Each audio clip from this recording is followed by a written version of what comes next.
Greetings from Bangalore Jacobite Youth. Bristlecone pine trees are among the oldest living organisms on Earth, with some individual trees being over 4,000 years old. To put that into perspective, these trees were germinating around the time the Egyptian pyramids were being built and were already more than 1,000 years old during what would have been the reign of King David. These trees live in some of the harshest conditions in the world at high altitudes and in regions with extremely cold winds. Many of these trees look dead, not even producing leaves or cones. But as long as even a thin strip of bark runs from the ground to the branches, these trees continue to grow. The old and seemingly dead parts supporting the rest of the tree, never ceasing to be useful as the tree slowly, at its own glacial pace, continues to grow. The bristlecone trees provide a wonderful imagery to be compared to our own personal journeys of faith. Firstly, we learn that no matter how harsh the outside environment, even if there is a little faith or hope inside, we can still grow.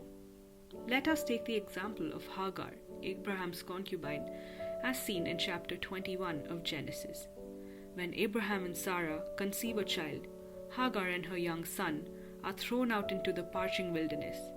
While she weeps that she may not have to watch her son die, an angel of the Lord speaks to her and shows her a well. And thus, Hagar and Ishmael are saved. The same applies to us. There is no wilderness so deep that God cannot find us and save us. Even if we have faith the size of a mustard seed, God can work miracles for us. Next, drawn from the bristlecone trees, comes the idea that we can grow at our own pace. Our journeys of faith are individual to us all. These trees that seem to have stopped growing outlive so many others around them. Like the older parts of the tree support the new, we see that everything we have been through, everything we have experienced, however negative or useless they may seem, support us and make us who we are.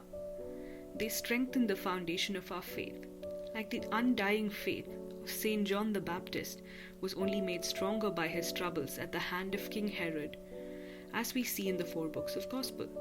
Until his very end, we see his faith defiant of all those who were against him.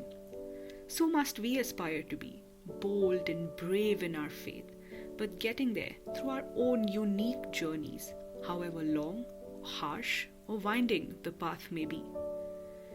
Let us use this period of Lent, then, to take a little time for quiet introspection. Where do we stand in our faith? Is this where we want to be? If not, how do we renew our faith? Wherever we may be, in whatever conditions, mentally or physically, let us remember not to lose faith, and like the bristlecone trees, continue to inch forward, knowing that God is omnipresent and omnipotent, and with us every step of the way. God bless you all. Amen.